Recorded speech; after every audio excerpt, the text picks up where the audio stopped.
기억 한번 리마인드 해드리는 겁니다. 볼티지, 커런트, 레지스턴스.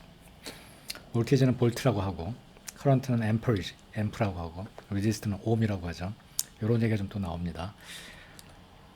느낌을 기억하세요. 전압은 높이 차입니다. 전 위의 차이라고 그러죠. 위가 위치 에너지잖아요. 위. 그 위치일 때 위자를 씁니다. 그러니까 전 위의 차이가 전압입니다. 높이 차이라고 한글로 쓴 거고요. 자, 이게 콘덴서인데 콘덴서가 갖는 의미는 뭐냐면 얘네들이 이쪽으로 만나고 싶잖아요.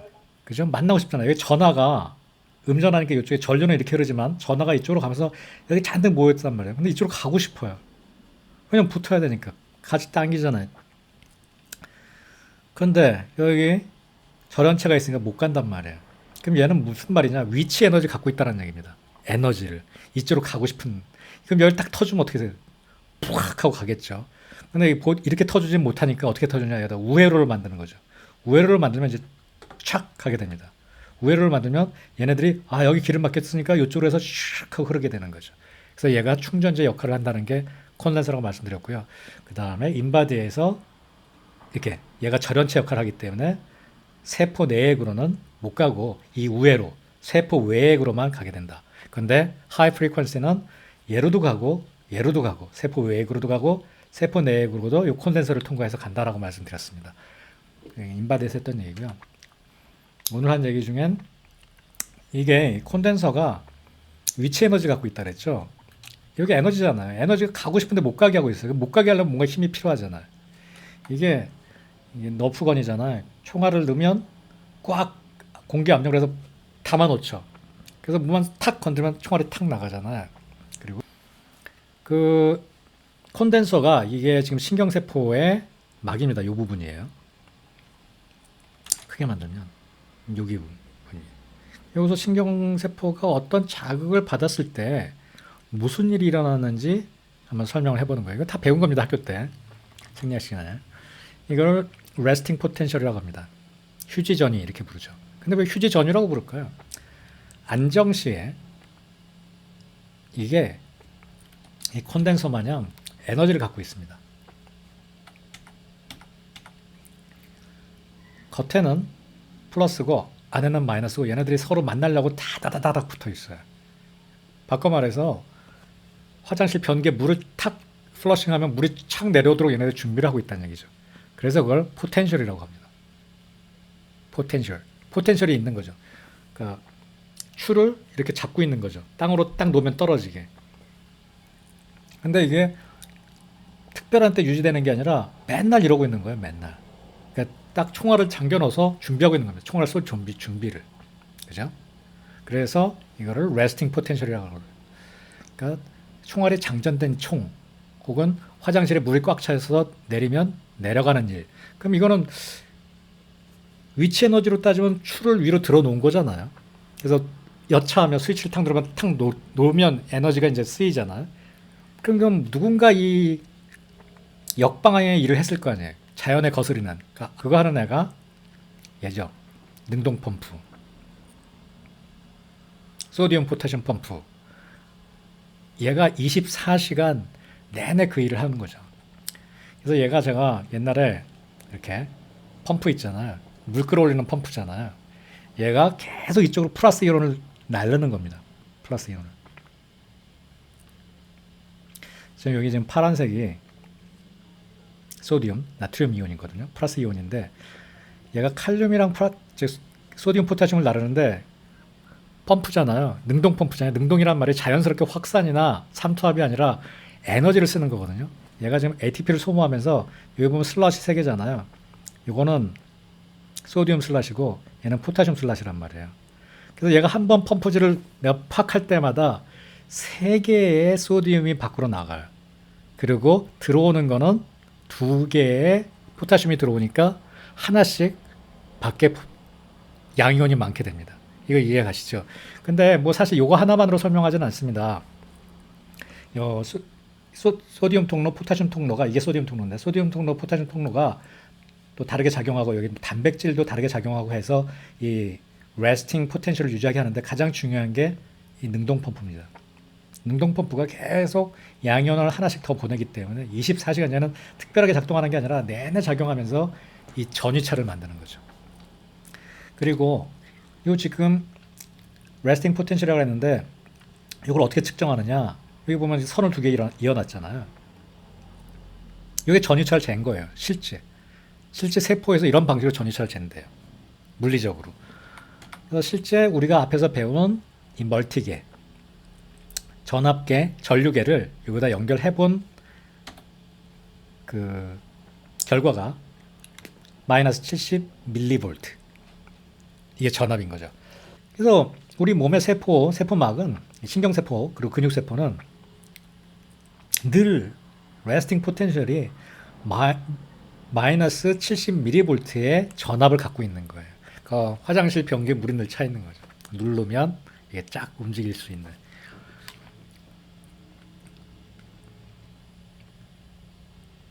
그래서 포텐셜을 갖고 있다. 휴지 전위를 갖고 있다. 이 전위란 말이 전기적 특성을 갖고 있다. 에너지를 갖고 있다. 그 에너지를 갖게 되는 배경은 얘가 계속 펌프질을 하는 거다. 마치 너프건에 총알을 장전하듯이 계속 펌프. 그래서 플러스는 내보내고 마이너스는 내보내고. 이게 휴지 전위의 개념이고요. 얘가 어떤 자극을 받게 되면 X니 어떤 일이 발생하냐면 이 플러스 이온이 안으로 들어오게 됩니다. 어떻게? 이 소디움의 채널이 열립니다. 여기가 ECF입니다. 우리 전에 배웠던 인바디가 그대로 연결돼요. extracellular F는 뭘까요? 인바디에서는 W였죠. extracellular water. 여기서는 extracellular fluid입니다. 예, 여기서는 intracellular fluid. 그래서 이 소디움 채널이 열리면서 소디움이 안으로 들어와요. 여기 잔뜩 많았는데 이거 딱 열리니까 쑥 들어오겠죠. 그죠? 플러싱 하는 거죠. 그러면서 포텐셜이 어떻게 되겠어요? 장전해 놨던 총이 발사되고 위치 에너지가 있던 물건이 쭉 떨어지니까 지금 전압차를 갖고 있었잖아요. 이게 위로 올라갑니다. 위로. 어디로? 0을 향해. 0을 향해 올라가는 거죠. 그래서 결국 0을 넘어서서 관성을 이기지 못하고 한 번에 딱 조절이 그냥 제로가 돼서 딱 끝났으면 좋겠는데 더 갑니다. 조금 더 가요. 그래서 이 과정이 여기가 지금 폴라라이즈 됐다 그랬잖아요. 이 과정이 디폴라라이즈입니다. 뭐라 그러죠? 탈분극이라고 그러죠. 0까지 되면 폴라라이즈 된 게 널로파이 되죠. 그죠? 그래서 여기서 끝입니다. 탈분극은 0에서. 그죠? 그럼 여기서 포텐셜은 폴라라이즈 됐다는 얘기입니다. 아까 이 안경처럼 폴라라이즈 됐던 게 포텐셜을 갖고 있던 게 저렇게 채널이 열리면서 소디움 이온이 들어오고 플러스 마이너스가 맞아지면서 디폴라라이즈 돼요. 그럼 0이 되죠. 근데 이게 한 번에 멈추지 않아서 더 많이 들어와요.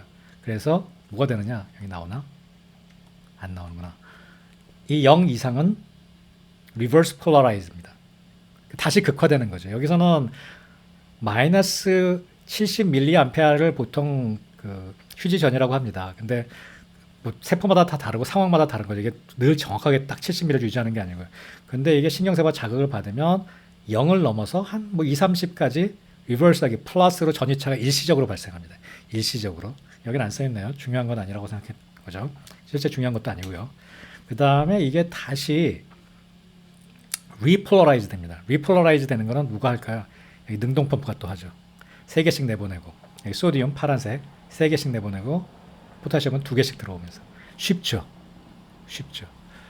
제가 무식해서 쉽게밖에 못 가르쳐요. 그래서 리폴라라이즈, 이걸 리폴라라이즈라고 합니다. 그러니까 폴라라이즈 시키는데 다시 폴라라이즈 시키잖아요. 그래서 어디까지? 70까지 시켜야죠. 근데 또 얘가 관성 때문에 또 더 많이 내보내요. 그래가지고 좀 더 내려가. 이걸 하이퍼 폴라라이제이션이라고 합니다. 그래서 이거를 재분극, 여기를 탈분극, 여기는 리버스 분극, 여기는 하이퍼 과분극. 그래서 이 사이클을 계속 반복합니다. 이게 신경이 자극을 받았을 때 이 신경세포막에서 일어나는 변화예요. 그러니까 전기적 신호가 발생하는 거죠. 그럼 신경세포는 자극을 받았을 때 전기로 이걸 쫙 쏠까요? 이쪽 끝으로? 그게 아니에요. 지금 이 얘기를 하려고 지금 활동 전위 얘기는 사실 좀 무의미해요. 이렇게 해서 전위차가 발생하고 그게 옆으로 이동을 합니다. 여기 보시면.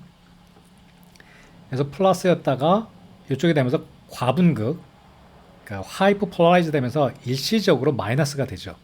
마이너스가 됐다가 다시 휴지전이 마이너스 70mV 상태로 바뀝니다. 그래서 요 지금 상태가 옆으로 계속 퍼져나가요. 그게 신경세포가 자극을 전달하는 방식이에요. 여기 비디오를 한번 보세요. A nerve impulse is an electrical current that travels along dendrites or axons due to ions moving through voltage-gated channels in the neuron's plasma membrane. Voltage-gated channels open and close in response to an electrical voltage, so they are affected by changes in electrical charge around them. When a neuron is at rest, a charge difference is maintained between the inside and outside of the cell. This charge difference is produced and maintained largely by active transport using sodium-potassium pumps. The pumps send sodium ions out of the cell and bring potassium ions in, while other channels allow some flow of potassium ions back out of the cell. The sodium ions cannot easily get back in to replace the lost positive charges. The overall result is that the exterior of the cell has a net positive charge and the interior has a net negative charge. The difference in charge between the interior and exterior of the cell is called the resting membrane potential. A nerve impulse begins when a stimulus disturbs the plasma membrane on a dendrite, causing sodium channels to open. Sodium ions flow into the cell, lessening the charge difference at that location. If the change is enough, it will cause nearby voltage-gated sodium channels to open. This allows so many sodium ions to flood into the cell at that location that the membrane there is depolarized, with the local region inside the cell having a net positive charge and the outside of the cell having a net negative charge. This affects neighboring voltage-gated sodium channels, which then open, moving the depolarization along the membrane. This moving depolarization is called an action potential. Changes occur behind the action potential to restore the resting membrane potential. The voltage-gated sodium channels close and voltage-gated potassium channels open. This allows a rapid flow of potassium ions out of the cell, repolarizing the membrane so that the inside is again negative and the outside positive. This is followed by use of sodium-potassium pumps to fully restore the resting membrane potential and to reestablish proper concentrations of sodium and potassium ions inside and outside the cell.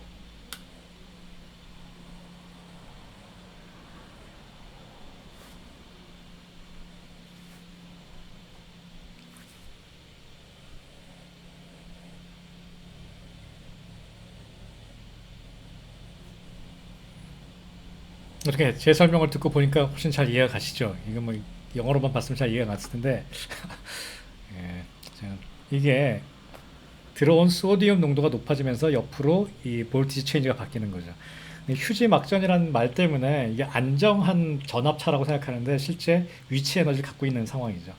그래서 자극을 받으면 그게 플러싱이 되는 것처럼 소디움이 쏟아져 들어오고 계속 그 반응이 뭐처럼 연결이 되냐면 여기 보이시죠? 이렇게 반응이 도미노처럼 차례차례 가게 됩니다. 도미노가 가는 거랑 똑같습니다. 그래서 뭐 신경세포는 전기적 신호인데 전하가 도선을 따라 흐르듯이 그러니까 뭐 인바디 패드를 연결시켰다든지 인바디 패드는 미세 전류가 이제 흐르게 되겠죠. 이쪽 선도 이ton까지 뭐 텐스든지 이스팀이든지 전류가 이렇게 도선을 따라 흐르듯이 흐르는 게 아니고요. 여기다 자극을 주면 덴드라이트에서 자극을 받아가지고 그게 계속 전위차를 만들면서 차차차차 진행하는 거예요.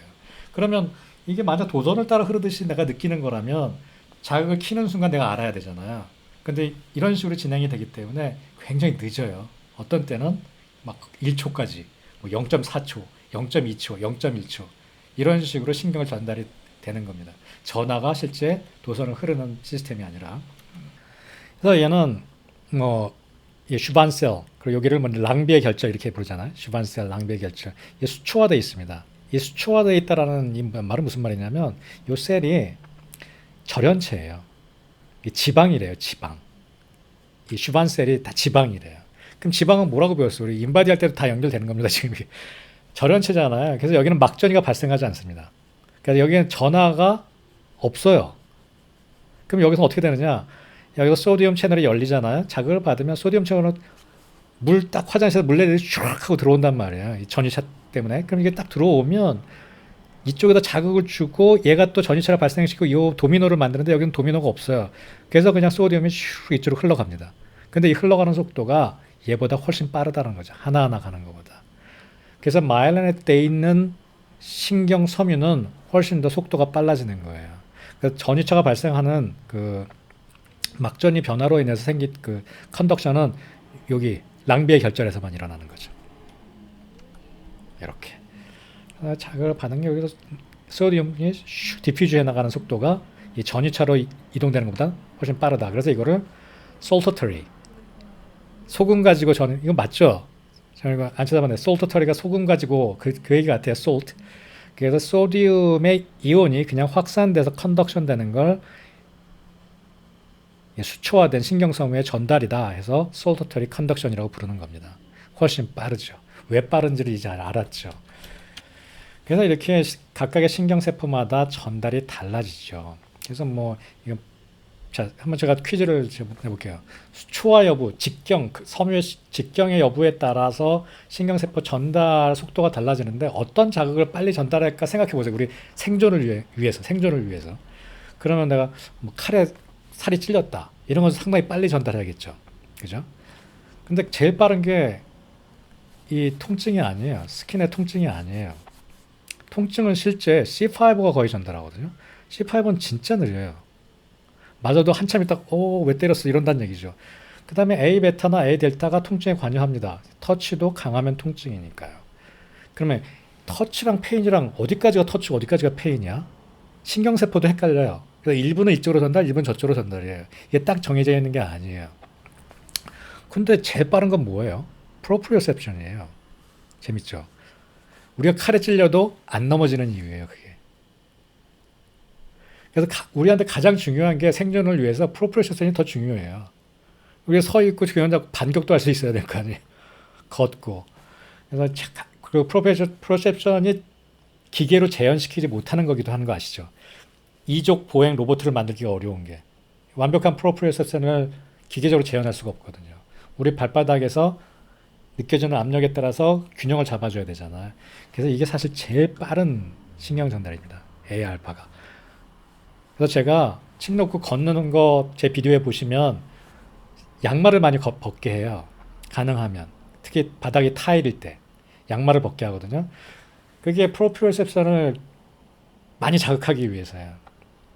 오버라이드 할 수 있도록 그 프로프리오셉션 자극이. 그리고 우리가 허그에도 통증이 많이 줄어들잖아요. 거기에는 뭐 뇌의 그 디센딩 이니비션도 작용하지만 프로프리오셉션도 작용을 하는 거거든요. 그 다음에 우리가 따뜻한 물에 들어가면 이렇게 통증이 심하고 할 때 많이 완화되는 것도 또 이 지각 A베타 파이버의 자극을 많이 주는 거고요. 그래서 침 놓을 때도 이걸 많이 이용을 합니다. 맨발로 찬바닥을 걸으면 다른 신경섬유의 자극이 굉장히 많이 오버라이드 하게 되고요. 그 해당 통증보다. 어쨌든 그 다음에 어쨌든 찌르는 것보다 프로프리오셉션이 더 빠르다. 그리고 터치가 더 빠르다. 그래서 실제 통증과 많이 관련되는 A 델타나 C5는 통증 신경 전달이 굉장히 좀 느린 편입니다. 이게 다 신경세포의 그런 전기적 특성의 차이로 발생합니다. 이 직경과 전기적 특성. 그리고 또 어떤 자극이 들어오느냐도 이 속도의 차이를 만들죠. 왜냐하면 그 자극에 따라서 어느 길을 이용할지 정해주기 때문에. 그러니까 자극이 들어오면 이 수초화된 덴드라이트에서 어떤 그 신경세포가 더 반응을 하는 거죠. 그래서 터치에는 A베타 파이버가 반응을 하고 깊숙한 페인에는 C5가 반응을 하고. 근데 저는 이제 저 침법이 늘 제 침을 C5로 자극하는 침이라고 생각해요. 이게 기존에 게이트 테오리 같은 거 얘기할 때 대부분의 침 자극을 A베타로 설명하거든요. 이거 굉장히 좀 아웃 오브 데이트한 설명이라고 저는 생각해요. 제가 공부하다 보니까. 제가 놓는 침은 자극의 네이처, 그러니까 양태나 이런 걸 봤을 때 다 C5 자극이거든요. 그리고 A 델타가 페인입니다. 얘가 A 큐트하고 빠른 통증입니다. A 델타가. 아까 비디오에서 A 베타를 빠르고 A 큐트한 통증이라고 그랬거든요. 스피드가 다르죠. 다 지난 시간에 한 겁니다. 지난 시간에 한 거 다시 한번 리뷰해 보십시오. 이 마일라인 이건 통증만 얘기하는 겁니다. A 델타, C 둘 다 통증이에요. A 베타는 저는 이렇게 표현합니다. 쓰다듬기. 이렇게 남자친구가 허그해 주는 거, 여자친구가 허그해 주는 거 이런 감각은 옥시토신도 분비시키고 이 촉각 자체가 A 베타를 자극시키는 거예요. A 베타는 A 델타보다도 더 빠르죠. 더 굵죠. 얘는 통증만 얘기하는 거예요. 얘는 초기 통각. 그러니까 딱 찔렸을 때. 그 다음에 언마일라이트 된 건 C 섬유. 지연성 통각. 그래서 지금 이게 초기 통각이고 이거는 A 델타로 가고 얘는 C5를 통해서 간다는 얘기입니다. 그래서 침을 놓으면 환자가 짜릿해요 라는 건 first pain이고요. 묵직한 게 침 뽑았는데도 그렇게 저처럼 침 놓는 선생님들은 많이 뭐 트리거 포인트 하시는 분들은 다 알죠. 침 뽑았는데 환자가 침 아직 안 뽑혔다고 막 선생님한테 그러잖아요. 있는 것 같다고. 그게 이 C5에서 헷갈려서 그렇습니다. 통증 전달을 제대로 못해서. 그 시냅스 간의 전달은 이런 브라디키닌 같은 걸로 된다는 얘기고요. substance P, 프로스타글란딘. 여기에 nociceptive pain receptor 또 얘기가 나오는데 얘는 이제 스킨에 굉장히 가장 많이 분포되어 있습니다. 왜냐하면 제일 먼저 보호해야 되잖아요. 얘는 굉장히 잘 알아야 되고요. 그 다음에 좀 덜 하긴 하지만 골막이나 조인트나 텐던이나 이런 데도 분포가 되어 있죠. 그 다음에 nociceptive pain transmission 한 적이죠. fast pain 빨리 가는 놈 A 델타로 갑니다. 그 다음에 slow pain은 C5로 갑니다. 얘는 수초화가 안 돼 있죠. 얘는 수초화가 돼 있다는 말은 절연체로 쌓아가지고 도미노가 발생하지 않고 확산으로 간다는 거죠. 그러면 모두 다 확산으로 가면 어떻게 되느냐? 그렇게 하면 한 방향으로 진행할 수가 없습니다. 신경 전달이. 도미노기 때문에 한 방향으로 쭉 진행하는 겁니다. 실제 확산은 양방향으로 일어나요. 그죠? 그럴 것 같죠? 직관적으로 알 수 있죠. 근데 몰라도 돼요. C5 carries down. 예, 발로 가는 거랑 마찬가지다. C5는 estimate account 70% all nociceptive fiber. 치매성 통증 수용기의 70%는 다 C5인 거예요. 근데 A 델타 5가 문제예요. A 델타 5는 이런 데 되게 많은데 우리 몸속에 장이나 관절이나 이런 데 별로 없어요. 그래서 여러분들이 독비에다 침을 딱 놓으면 처음엔 따끔하지만 들어가면서는 환자는 통증을 거의 못 느껴요. 그러다가 이제 뭐 메니스크 쓰고 뭐 그렇게 깊이 들어가면서 환자 뻐근한 통증을 느끼죠.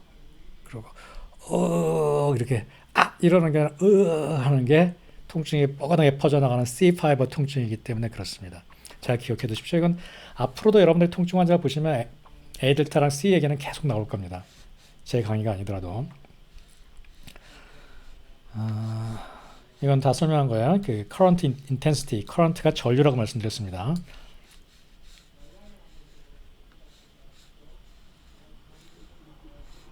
intense and diffuse. 그래서 어디가 아픈지도 모르죠. 침을 뽑았는지도 모르고. 지금 다 A 델타랑 C5 얘기고요. The difference between speed 이 two type of nociceptive nerve fiber 치매성 통증을 전달하는 A 델타랑 C는 우리가 어떤 때 sharp acute pain을 느끼고 specific하다는 거는 통증 부위를 명확하게 아는 걸 말하고요. 그 다음에 few second later C5 diffuse specific에 반대되는 말이죠. 그래서 C5 페인은 환자가 어디가 아픈지 잘 몰라요. 그래서 침을 갖다가 이 침 아파요. 그래봤자 환자가 몰라요. 그거는 괜찮아요. C5 들어간 거예요. 근데 명확하게 알면 그거는 저는 싫어서 빼줘요. 그거는 실제 그 스킨에 그건 좋은 자극이 아니라고 저는 생각하거든요. 재밌죠? 그래서 이렇게 기분 나쁜 예리한 통증이 스킨에서 딱 있는 거는 뭐 들어가서도 계속 아프다면 뭐 많이 아픈 거예요. 그건 실제 기분 나쁜 거건 좋은 반응도 아니고. 하지만 C5가 뻐근하게 작용되는 건 좋은 반응이죠. 듣기로도 설명될 수 있고. 다음에